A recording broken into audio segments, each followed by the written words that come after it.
bħalissa nsabu konxi ħafna tal-wirt li ħallewna missirietna li aħna qegħdin nkomplu nibnu fih, wirt li huwa msejjes fuq it-tagħlim żgur tal-iskrittura, bla mittiefes, bla ma nippruvaw b'xi mod jew insebħuh jew nawġuh jew nibtluh. Speċjalment fejn tidħol is-saħħa spiritwali tagħna u aktar minn kollox is-salvazzjoni eterna tagħna.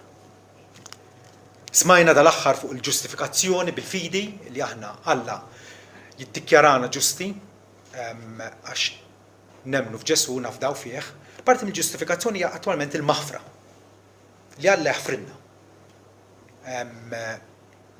Il-kwistjoni hija kif jaħfrinna. Kif jaħfrinna? Fil-Kristjaneżmu hemm Kristjaneżmu globali llum il-ġurnata hemm żewġ metodi differenti u distinti minn xulxin. Għandna l-Evanġeliċi ngħidu li Alla jaħfrinna appena sinċerament nemmnu nafdaw fi Kristu nistrieħu fih u nħarsu lejh bħala l-uniku sakrifiċċju li bih jaqlalna l-maħfra sħiħa tad-nubiet. Il-fehma l-oħra popolari fost il-Kattoliċi hija li Alla jaħfrinna piecemeal bil-mod il-mod matul ħajjitna skont l-imġiba tagħna, skont il-parteċipazzjoni tagħna fis-sagramenti u skont l-opri tajba li nagħmlu. Ġifieri tista' minnaw tinduna li il-maħfra għal Kattoliku hija marbuta anke mal-Ministeru tas-Saċerdot. Mingħajr saċerdot ma tistax tirċievi l-maħfra mingħand Alla. Xi ħaġa li kull meta se ngħid numru bl-Ingliż dak qed nikkwota mill-Katekiżmu tal-Knisja Kattolika ħalli bekk il-differenza toħroġ mingħajr tawwiġ bil-fer u allura nkunu nistgħu nifhmu aħjar iż-żewġ pożizzjonijiet. U hekk ikollna aktar u aktar konfidenza li aħna ninsabu fis-sewwa u allura aħna responsabbli doppjament sabiex dawk li qegħdin fl-iżball inwissuhom bl-iżball gravi li jinsabu fih. 1441 jgħid Ġesu minħabba l-awtorità tiegħu bħala Alla huwa dak li jagħti din is-seta tal-maħfra lil bnedmin biex jużawha f'ismu.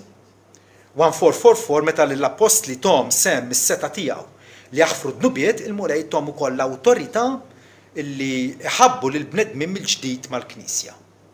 Ġifieri dan nafuh ċertament. U l-unika skrittura li jużaw biex jiddefendu l-pożizzjoni tagħhom tafuha ċertament. Ġwanni kapitlu 1 vers 21 meta Ġesu ltaqa' ma' dixxipli wara li qam minn bell-imwiet u qalilhom bħalma bagħat il-Missier hekk jien nibgħat lilkom id-nubiet li taħfru ikunu maħfura u d-nubiet li żommu ikunu miżmuma.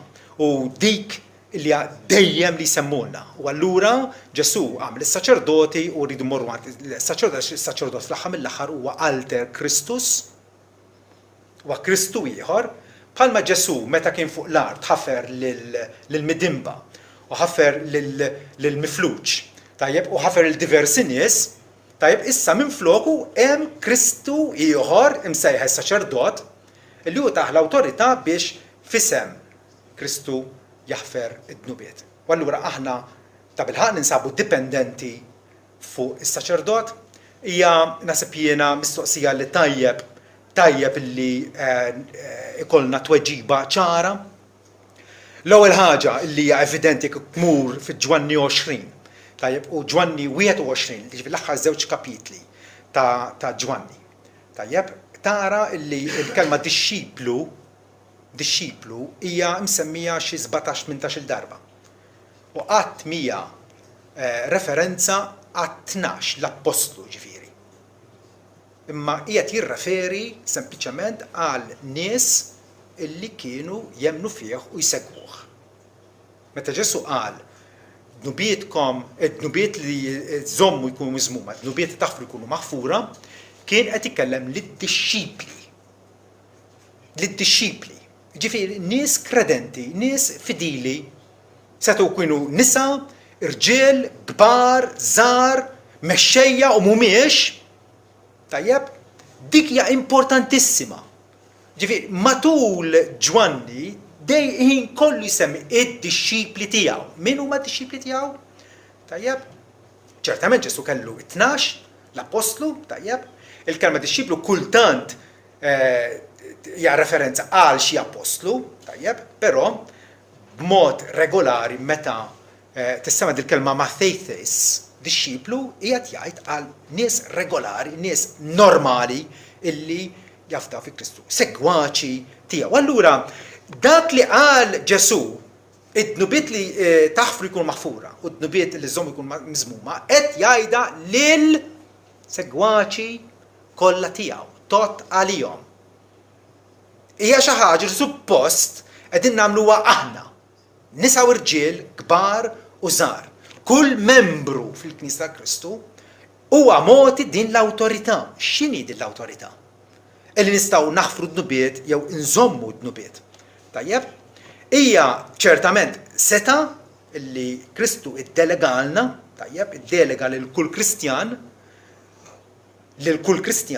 għalhekk tajjeb illi aħna naqraw dejjem fil-kuntest biex naraw lil min qala, tajjeb, u ċertament ma qalix lill-qassisin. X'waħda din? Jekk taqra il-Testament il-Ġdid kollu, jissemmew diversi qassisin tat-tempju ġifieri li ħafna minnhom ma kinux jaħmluh il-Ġesu Kristu, u waslu biex da. Imma li l-mexxejja tal-Knisja ta' Kristu jistgħu qassisin, ma tinsabx. Ma tinsabx. Jaħarbu minnha billi jgħidu l-kelma presbuteros, elder, anzjan, tfisser, tajjeb, xi ħadd ta' esperjenza li jmexxi, tajjeb, minna ħarġet il-kelma priest fl-aħħar mill-aħħar, huwa vera. Imma il-kelma Griega presbuteros qatt u qatt ma tfisser assis. Difatti bil-Grieg għall-kelma assis kellhom il-kelma hierus, illi wkoll tissemma diversi drabi fit-Testament il-Ġdid, però qatt mi applikata il-kelma assis hierus għal mexxej fil-Knisja. U allura qegħdin forsi nibdew nifhmu it-tawwiġ estrem illi ġie żviluppat u adottat matul il-żminijiet. Għalhekk dejjem tajjeb li aħna mmorru lura l-rasilajn. Xi tgħid l-Iskrittura? Xi tgħid l-Iskrittura? U għalhekk forsi tista' tibdew tirrealizzaw kemm huwa tajjeb, kemm huwa utli, kemm huwa imperattiv li intom ilkoll tkunu tafu x'ġara matul is-sekli. 20 seklu għaddew mindu Ġesu mexa magħna fuq l-art. U f'dawk l-20 seklu sar ħafna tajjeb, però sar ħafna taħwit ukoll. Sar ħafna u ħafna taħwit. U allura lura lejn is-sors. Ejjew morru lura ħanaraw l-Ispiritu Santu x'ħallina bil-miktub. Għaliex dak huwa proprjament illi iħoll u jorbot. Ġesu ta' din is-seta lid-dixxipli tiegħu, tajjeb, lis-segwaċi kollha tiegħu u hija seta dikjarattiva. Illi inti tiddikjara xi ħaġa mhix seta eżekuttiva. Bħalli kieku int imħallef, tajjeb, u se żomm jew se taħfer id-dnubiet bħalli kieku int qed taħfirhom fi samħadd ieħor. Hija seta dikjarattiva, seta illi narawha kemm il-darba kif titkellem l-Iskrittura, tibda tifhem kif Ġesu seta jitkellem hekk. Pereżempju lil Ġeremija l-profeta, Alla meta ħattru profeta fil-bidunet tal-ktib tiegħu, Ġeremija 1:9. Imbagħad il-mulej mettidu u mess li fommi, u l-mulej qalli qara. Sen għedlek klimi fuq fommok. Isimgħu tajjeb. Sen għedlek klimi fuq fommok. Ara. Għedtek illum fuq il-ġnus u fuq is-saltniet ħalli taqla u tċarraf, ħalli teqret u tarraq biex tibni u tħawwel. Il-Ġermija jgħidlu inti ħadħott, ħatħawet kif għamel da Ġeremija? Qaleb xi bini, ereċ xi ġnus. X'hemm dan? X'għamel? Xandar il-kelma t'Alla. Kelma ta' komfort għan-nies t'Alla, kelma ta' ġudizzju u ħaq kontra l-ġnus pagani iva naraw ħafna u kontra Iżrael ukoll li kien qiegħed jabbanduna lil Alla ħajju veru. U allura bl-istess mod is-seta li ta' Ġesu lid-dixxipli hija seta dikjarattiva. Illi aħna bix-xandir tagħna tajjeb meta inti qed tevanġelizza dak li jkun qed titpoġġih f'inkroċċju, crossroads. Issa taf fejn tinsab it-tama. Jekk ħatati darek għalija, tajjeb u dina ngħidha jiena lin-nies. Jekk inti m'intix se taċċetta din il-bxara tajba ta' maħfra fi Kristu u fi Kristu waħdu, dnubietek kienu fuqek u jibqgħu fuqek. Jekk inti tilqaħħa b'fidi sempliċi, dnubietek ikunu maħfura. Qed niddikjara il-metodu ta' salvazzjoni. Mhux għax jien qiegħed naħfer. Fatti jekk naraw il-kummissjoni illi Ġesu ta' fil-Vanġeli l-oħrajn, nibdew nifhmu aħjar. Pereżempju fl-Luq 24 u vers 46 jgħidilna illi hekk kien miktub u hekk kellu jsir illi issa il-Messija kellu jbati u jqum minn bell-imwiet mat-tielet jum u l-indiema u l-maħfra ta' dnubiet tixxandar f'ismu fost il-ġnus kollha ibda minn Ġerusalemm. Inta rawa l-indiema u l-maħfra ta' dnubiet jixxandru f'ismu. Ġesu batna biex inxandru. U mhux hekk biss imma biex inxandru u lil dak li jkun is-semmija tagħna. Ngħidulhom issa x'inhuma l-stakes qudiemhom. Żewġ alternattivi għal kull min jisma' l-Evanġelju hemm żewġ alternattivi. Jew ħajibqa' bit-dnubietu u jeħtieġ li narfuhom illi jekk mhux b'Ġesu Kristu m'hemmx tama għalik ta' salvazzjoni. Imma jekk huma jirrikorru għand Ġesu u jħadnuh u jilqgħu is-sakrifiċċju tiegħu fuq il-Kalvarju, iva nistgħu ngħidulhom Alla jaħfirlek dnubietek. Mhux jien qed taħfrilhom, qed niddikjara r-rieda t'Alla. Ġesu tagħna hawnhekk allura kummissjoni tagħna seta' responsabilità kbira sabiex lin-nies ma ħalluhomx qishom fiċ-ċpar ma jafux fejn huma. Ma npoġġu il-fatti ċari qudiemhom u bekk isiru bla skuża. Ix-xewqa tagħna hija li huma jirrispondu għall-Vanġelu x'vera u jingħaqdu fil-ġemgħa ta' Kristu. Infatti id-dixxipli, l-apostli u sħabhom mill-bidunet wara li Ġesu tella lura fis-smewwiet, tajb insaqsu kif fehmuha dan il-mandat. Kif fehmu il-kliem ta' Ġesu? Lil min taħfru id-dnubiet ta' min taħfru jkunu maħfura u d-dnubiet ta' min żommu jkunu miżmuqa. Kif fehmuha? Regolarment fl-Atti tal-Apostli li hija rekordju tal-istorja tal-Knisja fl-ewwel 30 sena tagħha għandek il-żewġ protagonisti ewlenin Pietru fl-ewwel nofs, Pawlu l-aħħar nofs tal-Atti, tajb u sħabhom jissemmew imma dawk huma żewġ eroj l-kbar Pietru u mbagħad Pawlu, tajjeb illi imorru f'diversi bliet, jivvjaġġaw, jiltaqgħu man-nies, lut, pagani u jxandru l-Evanġelju. Narawhom xi darba iqarru lin-nies. Laqqas b'nemes ma ssiba din. Narawhom xi darba jgħidu f'isem Ġesu Kristu naħfirlek dnubietek.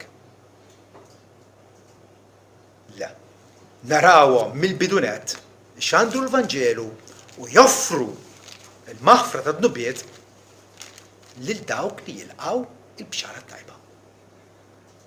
Atti 3, għabek għandi sensiela ta' referenzi ta' żgur m'għandniex ċans ħanislet ftit minnhom ħalli tifhmu l-punt u nibqgħu għaddejjin. Atti 3 vers 19 jgħidil Pietru qed jitkellem u jgħidilhom lin-nies indmu mela u jikkonvertu biex dnubietkom jitħassru. Biex dnubietkom jiġu ikkanċellati. Tajjeb, meta jasal żmien il-mistrieħ minn quddiem il-mulej. L-offerta tal-maħfra Pietru qiegħed ixandara. Ftit aktar tard f'kapitlu 5 l-istess apostlu vers 31 jgħid lil dan, ġifieri lil Ġesu Alla qollih bil-leminit jew biex ikun prinċepu salvatur biex jagħti lill-Iżrael l-indiema u l-maħfra tad-dnubiet. Min se jagħtiha l-maħfra? Pietru? Sħabu l-apostli? Xi qassisin? Ġesu biex jagħti lill-Iżrael l-indiema u l-maħfra tad-dnubiet. Għalhekk Alla qollih biex jurih li huwa salvatur kwalifikat, salvatur li Alla approvah, eżaltah fuq l-emenija tiegħu sabiex aħna l-bnedmin nies imsejkna u miżerabbli nkunu nafu għand min iridu mmorru biex insibu l-maħfra. Għand min? Għand Ġesu Kristu. U l-apostli qatt ma xandru nfushom. Ma xandru lil dak li huma marfuq bħala s-sit u s-salvatur tagħhom. Imbagħad naraw l-istess apostlu Pietru darba fid-dar ta' Kornelju, kapitlu 10 vers 42 u jgħidulhom illi ordnalna, Ġesu ordnalna nxandru lill-poplu u nixdu li hu kien imqabbad minn Alla biex ikun l-imħallef tal-ħajjin u tal-mejtin. Lilu il-profeti kollha jiġdu li dawk kollha li jemnu fih jaqilgħu il-maħfra tad-dnubietom bismu. Kull darba qed jipponta l-attenzjoni tan-nies lejn Ġesu Kristu. Għandu tridu tmorru. Aħna qegħdin nurrukom it-triq, qegħdin nurrukom il-metodu u irid illi jaħfrilkom. Kapitlu 13 imbagħad naraw darba sa l-Apostlu Pawlu qiegħed jipridka fis-sinagoga u jgħidilhom vers 38 kunu għafu mela rġiel u aħwa li permezz tal-bniedem Ġesu. Il-maħfra tad-dnubiet hija imxandra lilkom. L-istess kliem. L-istess messaġġ. Il-maħfra tad-dnubiet hija imxandra lilkom. Alla huwa sovran u Alla jaħfer. Il-dawk li hu jaf illi ġenwinament jemnu fi Kristu. Għaliex jaf għax hu nnifsu jagħtihom id-don tal-fidi, u nnifsu jagħtihom l-indiema, u nnifsu jdawwarhom lejh. Sabiex mill-bidu sa tmiem is-salvazzjoni kun nistgħu ngħidu din hija l-opra t'Alla. Maħduma għalina fuq il-Kalvarju, maħduma fina permezz tal-Ispiritu Santu. Hija salvazzjoni tremendament sabiħa, kompluta, perfetta. L-istess Apostlu kapitlu 14 vers 15 qed jgħid il-nies darba nies ignoranti pagani arġiel għalfejn qegħdin tagħmlu dan, għalfejn qegħdin tippruvaw tissagrifikawna bħalli kieku aħna xi allat. Għalfejn qed tagħmlu dan. Aħna wkoll bnedmin li nħossu bħalkom u qegħdin inxandrulkom, tisimgħu kull darba inxandrulkom. Qegħdin nipproklamaw, qegħdin inniedu, qegħdin inħabbru, qegħdin narfukom, qegħdin ninfurmawkom fejn tridu tmorru. Mhux għandna. Qegħdin inxandrulkom biex iddur minn dal-fruat lejn Alla l-ħaj li jagħmel is-sema u l-art. Kapitlu 20 Pawlu jagħti summary ġabra fil-qosor tal-ministeru tiegħu matul is-snin u jgħid li jiena għaddejt inxandar sew il-lut u kemm il-Griegi l-indiema lejn Alla u fidi f'sidna Ġesu. Dak li jesiġa minn nies mis-semmija tiegħu dur lejn Alla minn dawn l-idoli sabiex taqdu l-Alla ħaju veru, sabiex tkunu kapaċi mbagħad tistennew mis-sema lill-ibnu li waqgħu bell-imwiet. Ġesu li jeħlisna mill-għadab li ġej. U kif jeħlisna għaliex minn dak il-mument li aħna nafdaw fih. Jikkanċella, jħassar id-dnubiet kollha tagħna. Naħseb rajna biżżejjed eżempji tajb l-istorja dejjem l-istess, konsistentament, regolarment naraw li x-xogħol tal-apostli kien li jħabbru l-Evanġelju u mhux jippożaw ta' medjaturi. Mhux jippożaw jindaħlu fin-nofs bejn il-midneb u Alla bħalli kieku huma indispensabbli. Aħna xandara. U iva Alla jinqeda bix-xantir tagħna. U hekk irid dak huwa l-metodu tiegħu illi jinqeda bil-messaġġ fuq fomna ħafna drabi messaġġ forsi nlaqilqu imma Alla kapaċi fl-omnipotenza tiegħu jinqeda anke bit-temtim tagħna sabiex iressaq lil midinbin lejh. Le, ma il-mexxejja fil-Knisja niddaq insejħilhom kif ġew matul iż-żminijiet hemm sejħin saċerdoti. B'ebda mod huma medjaturi. Għaliex? Għaliex bħalma hemm Alla wieħed hemm ukoll medjatur wieħed bejn Alla u l-bnedmin. U jiena għalija wieħed tfisser wieħed. Għalikom tfisser 1000? 50,000? Medjatur wieħed. Permezz ta' Ġesu. Permezz ta' Ġesu. Nkunu kapaċi nassiguraw li nfusna li aħna diġà maħfurin għax morna għandu, għax ħarisna leħ bil-fidi. U wkoll noffru din l-istess paċi li Alla jagħtina miegħu lil ħaddieħor. Bliema lingwaġġ sempliċi Ġwanni l-Apostlu jikteb lil fidili, lil Kristjani ta' żmienu jgħidilhom qed niktbilkom u li iż-żgħar dik ċerta tenerezza u mħabba wozza li kellu għadanni qed nikbilkom u li iż-żgħar għax nubietkom huma maħfurin minħabba ismu. Ma maħfurin. Kemm maħfurin? Kemm maħfurin? Piecemeal? Biċċa biċċa? Skont il-prestazzjoni tiegħek, skont x'tagħmel u x'ma tagħmilx. Qed nikbilkom u l-tiżżar għax nubietkom huma maħfurin. Id-nubiet tal-passat, issa jekk innifsek. U ma d-nubietek għax jekk huma d-nubietek mela maħfurin. Id-nubiet tissa, sa jekk innifsek. U ma tiegħek għax fil-każ huma maħfurin. Id-nubiet li qed tagħmel huma tiegħek ma fil-każ huma maħfurin. Qed nikbilkom u l-tiżżar għax nubietkom huma maħfurin minħabba ismu. Minħabba ismu. U din għal darb'oħra jew waħda minn dawk il-veritajiet kbar. Ripetuti. Għana bil-Inglis ngħidu unescapable. Ma tistax taħrabha din.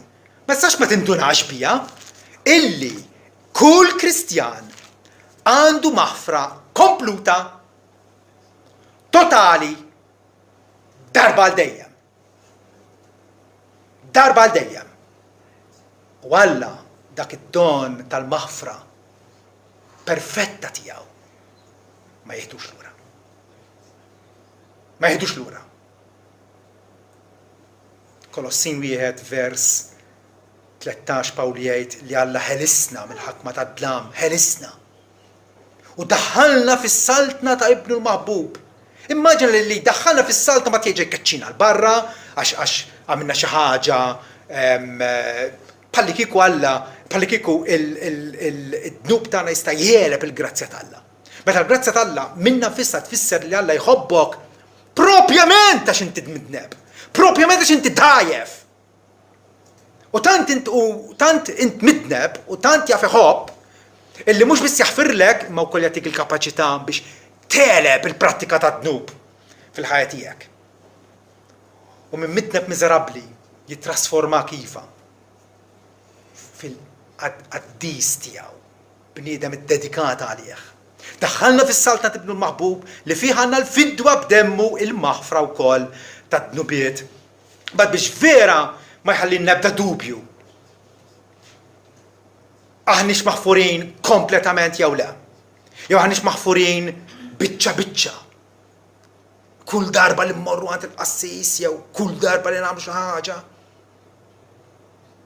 F'kapitlu 2 imbagħad jgħidilna illi lilkom illi kontu mejtin fid-dnubietkom. X'istajna nagħmlu xejn, mejjed. Mejtin fid-dnubietkom, u nuqqas taċ-ċirkonċiżjoni ta' ġismkom. Alla tagħkom il-ħajja flimkien miegħu u ħaffrilkom id-dnubiet kollha. Kolossin 2 vers 13. Ħaffrilkom id-dnubiet kollha. U l-istess jgħid fl-ittra lill-Efesin, kapitlu 5 vers 32 fejn jgħidilna illi kapitlu 4 vers 32 fejn jgħidilna kunu qalbkom tajba ma' xulxin, ħennu għal xulxin, aħfru lil xulxin bħalma ħaffrilkom Alla għal Kristu. Tindunaw ara da xejn. Jista' xi ħadd minnkom joffendini u ngħidlu darba mhux ħanaħfrilek għax Alla ma ħafrirlix kompletament. Imbagħad toffendini darba mhux għax Alla ħafirli biċċa imma ma ħafrirlix kompletament. Imma kif iridna naħfru Alla? Bħalma ħafrilna hu. Ġesu jgħallimna li kull offiża illi ħaddieħor jagħmel kontri jridu naħfruha għax aħna maħfurin kompletament u allura m'hemmx skuża fejn ma taħfirx lil ħaddieħor vera. Kif jiftaħ litra lil-Lut. Ġesu li bih innifsu ippurifikana minn dnubietna għad imbagħad fuq il-leminija tal-Majestà fl-ogħla tas-smawiet. Tippreżenta l-Kristu fis-suffiċenza tiegħu, il-mewt u l-xox tiegħu kienu suċċessun sabiex jaqlanna l-maħfra u jagħtilna minn issa. Ippurifikana minn dnubietna. Ċaw il-purgatorju. Ma tista' bibda loġika ma tista' tirraġuna u tajt. Ġesu purifikana minn dnubietna. Imma mbagħad iridu immorru f'dal post fit-tizju. Sabiex nerġgħu nagħmlu l-purifikazzjoni t-tisfija tagħna. Purgatorju dak li tfissirx vera. Kemm differenti l-messaġġ. Meta fir-Revelazzjoni jgħid lilu laħabna u ħasilna minn dnubietna f'demmu stess. ħasilna. X'inhi l-implikazzjoni ta' ħasilna? Intom in-nisa dilettanti tal-ħasil tal-ħwejjeġ. Jekk twadbu xugaman imtebba fil-washing machine u joħroġ u jibqa' mtebba, inti tista' tgħid ħsiltu mhijiex ħasla tajba. Tittarġa' meta tgħid taħsel ġifieri tnaddaf. Però minkejja da kollu 1446 jgħidilna illi u l-dawn l-sagrament tal-penitenza joffri okkażjoni oħra tandiema biex jerġa' jkollhom il-grazzja tal-ġustifikazzjoni. Jerġgħu jsiru sewwa Alla. Tilfuha l-salvazzjoni bid-dnub mejjed u issa ħajerġgħu lura biex jerġgħu jibdew mill-bidu. Barra u ġewwa, barra u ġewwa, barra u ġewwa, x'ċertezza, x'konfidenza għandek. Bir-raġu jgħidulna ma nafx fejn sejjer. Tista' tkun vera avvanzajt, ma nafx. Vera? Għax min jaf x'sa nagħmel fil-futur. Jekk il-ħaġa tiddependi fuqi. Mis-sirjiet il-Knisja jxebbħu dan is-sagrament ma' tavla oħra ta' salvazzjoni wara l-għarqa li jattelf tal-grazzja. Biddu bil-mejjed titlef il-grazzja, tajjeb titkeċċa mis-saltna Alla u allura bħalma inti għandek nawfraġġju ta' bastiment tkissirt imma taqbad ma tavla biex ma teħriqx. U terġa' b'xi mod jew ieħor, dik hija l-istampa. Dik hija l-istampa. Kemm huwa sempliċi u sabiħ il-messaġġ apostoliku. Il-messaġġ illi Ġesu qabbad l-apostli u ħalleħu bil-miktub sabiex aħna ninżammu responsabbli dak il-messaġġ ma nitluħx. Għax altrimenti nkun qegħdin jasru lin-nies lejna flok ma noffrulhom il-libertà li tinsab fi Kristu. L-apostli qatt ma sejħu jew kmandaw lin-nies sabiex iqerru għandhom. L-idea ta' qrar għand saċerdot jew minu fl-ewwel sekli tal-Knisja kien non-eżistenti. Mu fittex id-dodo fid-dinja llum, tista' ddum tfittxu għax id-dodo ma jeżistix. Kien jeżisti xi darba ma għadux jeżisti.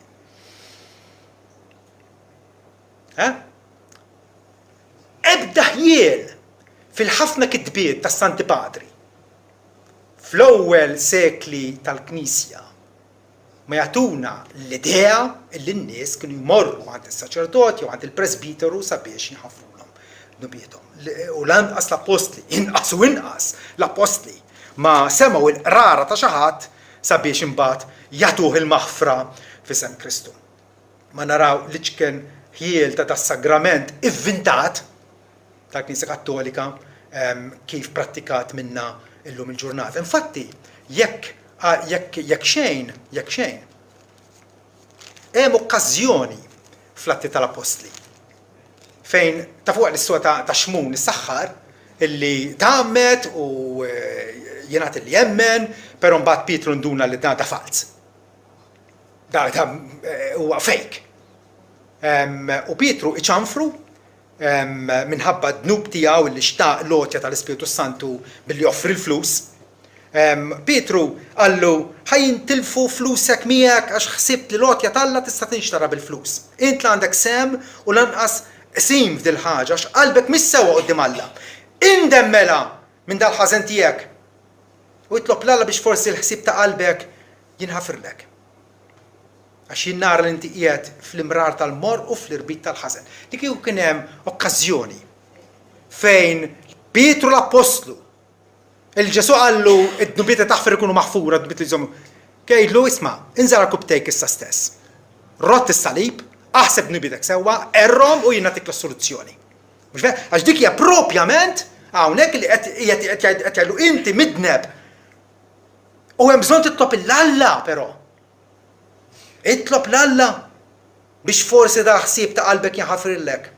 Imbagħad wieġeb Xmuna qallu itolbu intom għalli għall-mulej biex ma jiġri xejn minn dan li jettu. Dik l-istorja. Kien hemm sitwazzjoni ideali fejn wieħed mill-apostli seta' stieden lil dan il-raġel biex. Però ma ġara xejn minn dan. Ċertament, il-maħfra l-ħwa.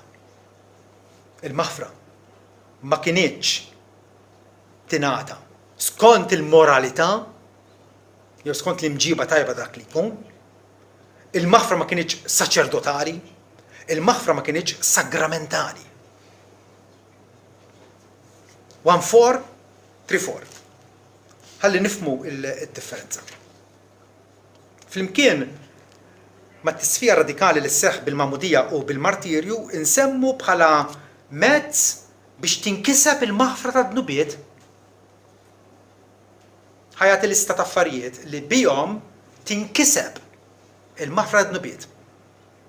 Mela, bil-mamudija l-ewwel ħaġa. Imma mbagħad ukoll bl-isforzi li wieħed jagħmel biex jerġa' jinħabb ma' ajru, id-dmuħ tas-soba, il-ħerqa salvazzjoni tal-oħrajn, it-talb tal-qaddisin u l-imħabba bil-fatti. Jekk mhix salvazzjoni blopri, mela x'inhi di? L-aħwa r-riforma protestanta ma saritx xejn. Nkunu l-akbar tradituri llum. Jekk ninsew il-wirt tagħna.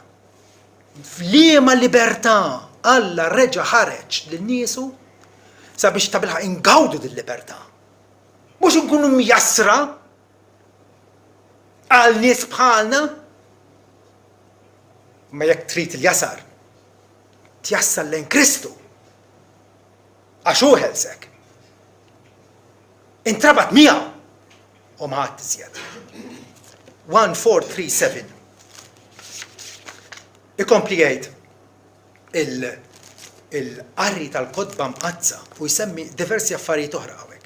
U kull emil ta' qima u ta' tjieba li joħroġ mill-qalb iqawwi fina l-ispirtu tal-konverżjoni u tal-penitenza u jgħin għal maħfra ta' dnubietna. Jiena, onestament, nitkaxkex nara hekk. U ngħid il-katekizmu magħmul taħt il-supervizjoni tal-Papa minn eluf ta' isqfijiet minn mad-dinja kollha sabiex jgħalmuh u nut li mbagħad jiġi l-qassis u jgħidilna ma nużax il-kelma penitenza. X'ma tużax l-isqfijiet tiegħek ikkmandawk biex tuża l-kelma penitenza u tgħallem jew Alla jew max-xitan. Iddeċiedi. Penitenza li tgħin għal maħfra ta' dnubiet.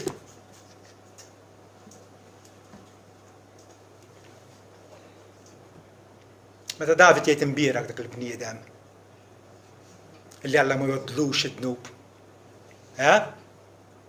Illi bi grazzja Alla jilqa il-qari li smajna dal-għodu jekk ma jferraħniex minn allura x'qed iferħek fid-dinja.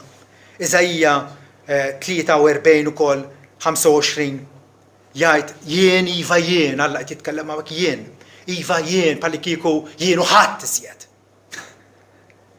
Avolja fit-Testament il-Qadim. Jien iva jien li nħassar ħtijietek minħabba fija u ma niftakarx dnubietek. Xi ħaġa li litra l-lut terġa' tgħid l-istess ħsieb fid-dnubietom u fi ħtijietom jien ma niftakarx aktar. U fejn hemm il-maħfra ta' dawn m'hemmx aktar sakrifiċċji għad-dnub. Għaliex? Għax is-sakrifiċċju sar u effettiv għalna l-maħfra, il-maħfra hija mogħtija lilna u aħna liberati. Għalhekk l-iskribi u l-Farizej tkaxkxu meta semgħu l-Ġesu jaħfer lil paralitiku, vera? Dnubietek maħfura, mur d-dar. U bdew igergru u jgħidu mi jista' jaħfer id-dnubiet li falla waħdu. Kienet xi ħaġa evidenti. Kien hemm qassisin fit-Testament Qadim. Tgħid kien hemm qassisin x'kien xogħolhom joffru s-sakrifiċċju tal-bejjem fuq l-artal, jgħalmu lin-nies, ibierku lin-nies. Imma lin-nies imorru għandhom qas biss tissemma l-idea. Qas biss tinxtamm. Qassisin tal-Patt il-Qadim ma kienux jaħfru d-dnubiet. Il-qassisin tal-Patt il-ġdid ma jeżistux. Anzi qed niżbalja. Kull Kristjan qassis.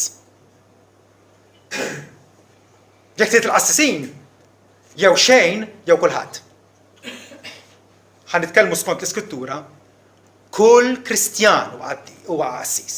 Intom saċerdozju irjali, nazzjon qaddis, salta ta' qaddisin. Sabiex tipproklamaw l-eċċellenza ta' dak li sejħilkom mid-dlam għaddaw tiegħu u verament ħarġna mid-dlam. Għaddaw meraviljuż tiegħu. Il-libertà li jagħtina Kristu. Darba il-disċipli saqsewh li Ġesu għallimna nitolbu. Qegħdin naraw titlob, però għallimna nitolbu. U naħseb ħossuha wkoll il-nuqqas fin mhux vera.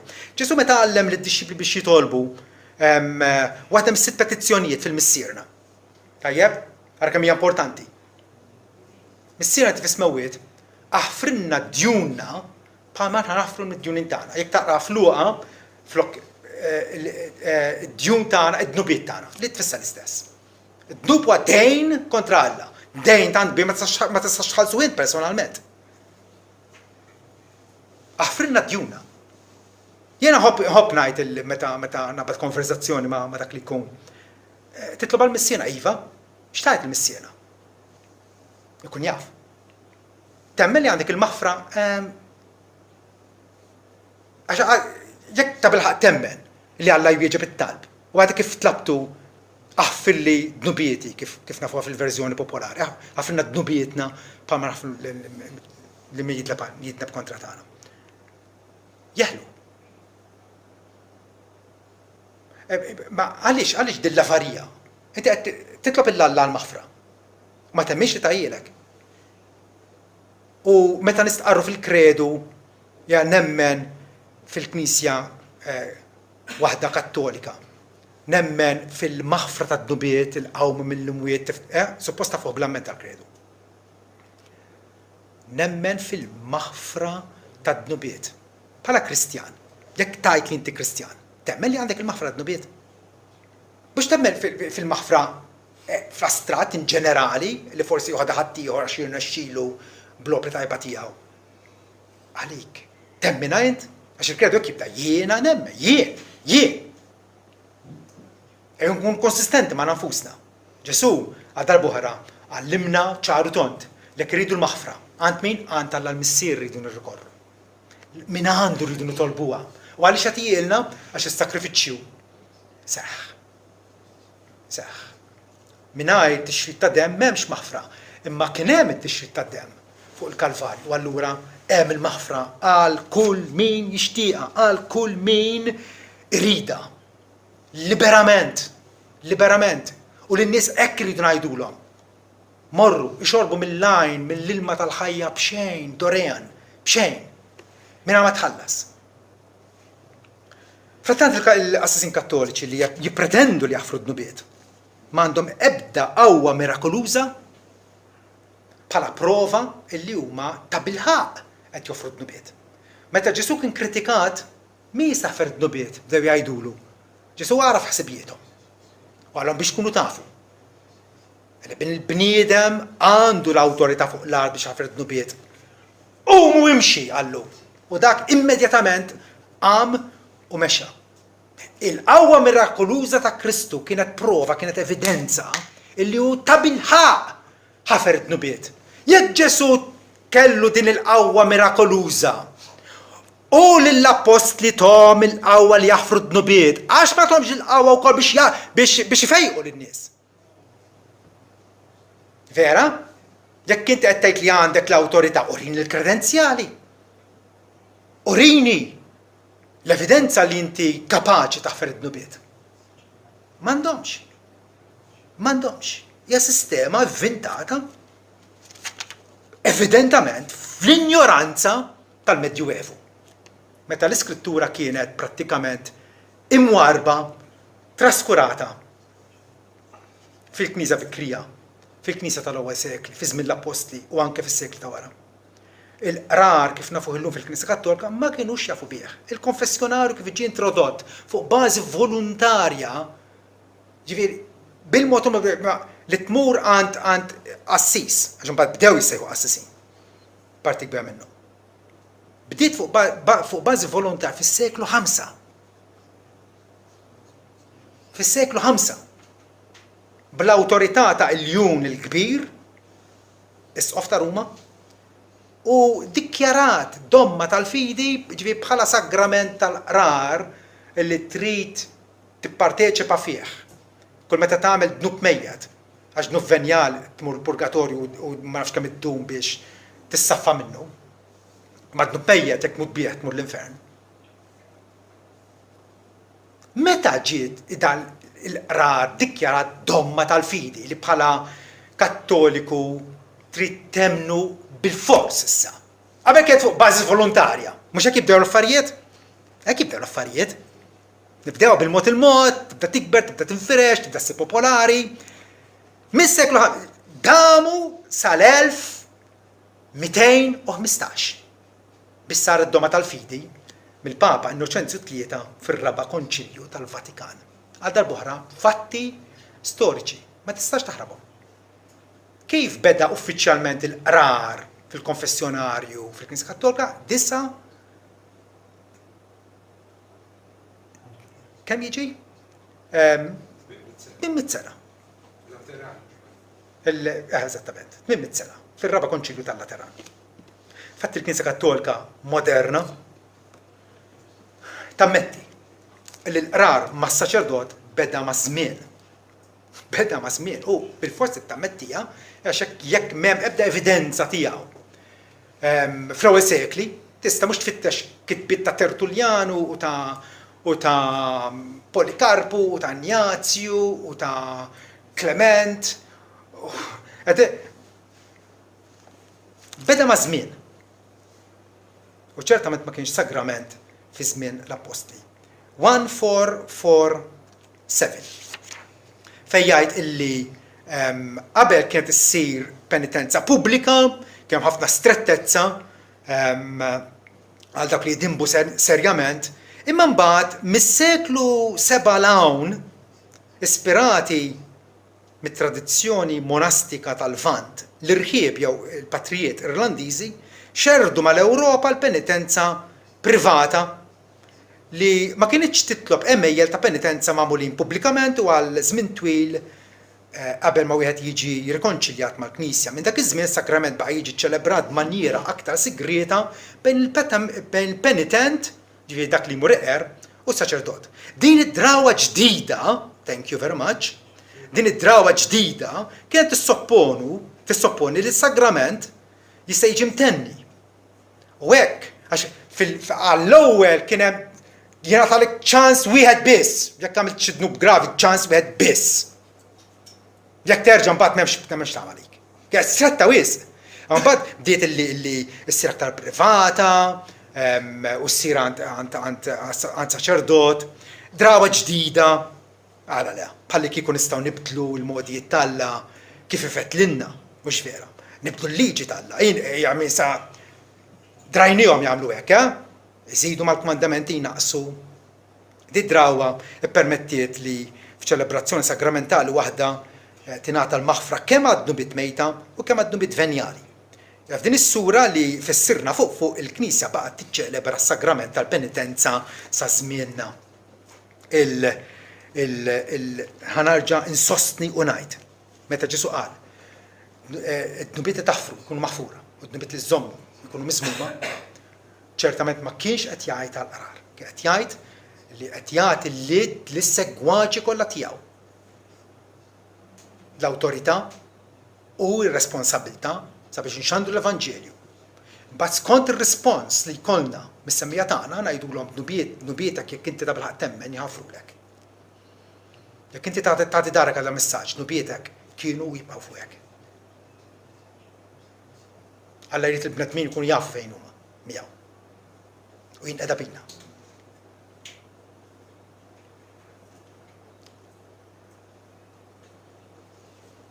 Allura ċertament, aktar u aktar meta nafu mill-istorja illi l-qrar kif nafuh illum fil-Knisja Kattolika assolutament ma kienx jeżisti. Ma kienx jeżisti. Bħalma ma kienx teżisti l-istamperija, dik li bl-Ingliż ngħidulha il-printing press, qabel l-1440. Bew wieħed ieħor, għax qas nafu eżattament meta Johannes Gutenberg, dan il-famuż raġel Ġermaniż, ivvinta l-ewwel printing press. Ġifieri jekk inti tmur imqar 100 sena qabel 1340, żgur m'intix ħassib dokumentat illi xi ħadd ħaddem xi stamperija. Tgħidu li ma kodba kien hemm, ma kienu jkitbu bl-idejn. Kodba kienu ilhom anke fi żmien l-lut, fit-tasmet qadim kellhom il-kodba, skrollijiet u anke mbagħad mill-ewwel seklu kodba kif nafhom illum, il-legati hekk ġifieri. Ma miktubin bl-idejn.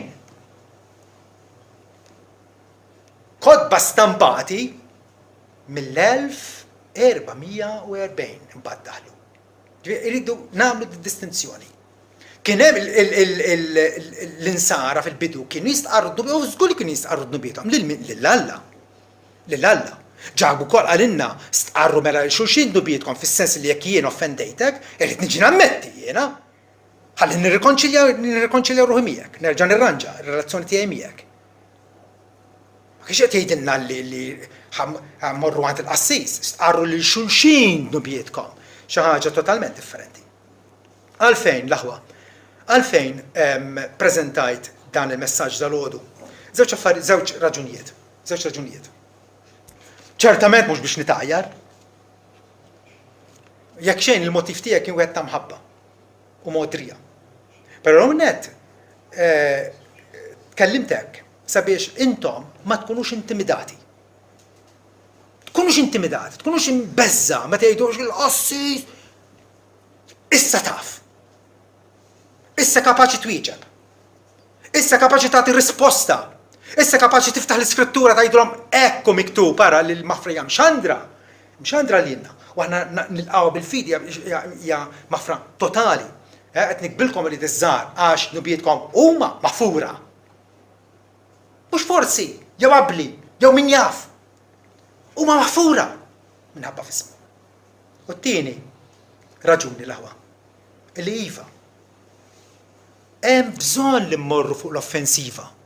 Ma dawn niesna Maltin bħalna, nies eżies ħafna minnhom jiġu minna, ħafna minnhom huma ħbieb tagħna. Hemm bżonn nixelulhom imqarsu farina. Xema. Tihom fanal. Urihom id-dawl.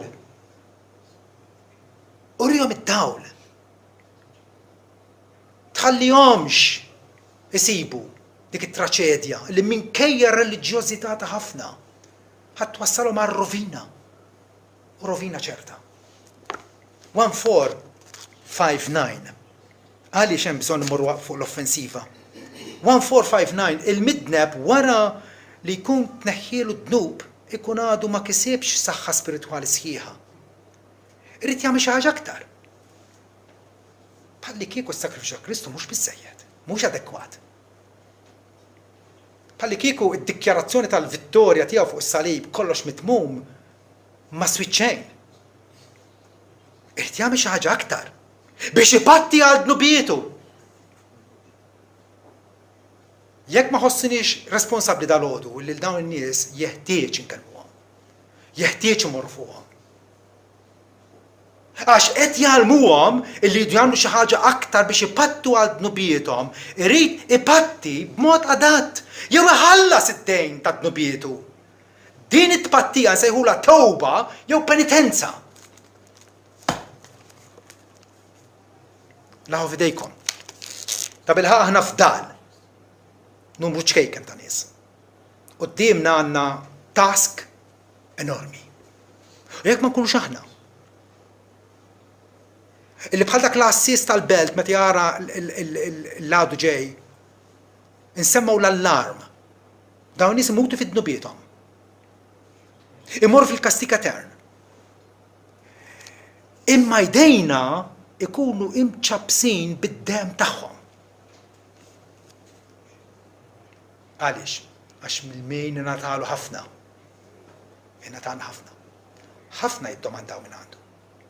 Jekk Alla tagħna d-dawl, dak id-dawl ma natax biss għalina nfusna. Ingħataw kollha ħadd ieħor.